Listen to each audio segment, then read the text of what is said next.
अस्सलाम वालेकुम दोस्तों, welcome back to our channel find Urdu. सेवी सेवी का मतलब है समझदार, चालाक, अक्लमंद। सेवी का मतलब है वो शख्स जो समझदार हो और प्रैक्टिकल नॉलेज रखता हो।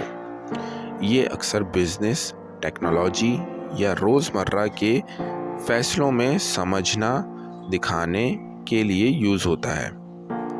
अगर कोई हर सूरत में सही फैसला करता है तो कहते हैं कि वो सेवी है। शी इज़ अ सेवी बिजनेस वूमन। वो एक समझदार बिजनेस वूमन है। तो दोस्तों, सेवी का मतलब है समझदार और चालाक होने का एहसास, जो प्रैक्टिकल ज़िंदगी में मददगार होता है।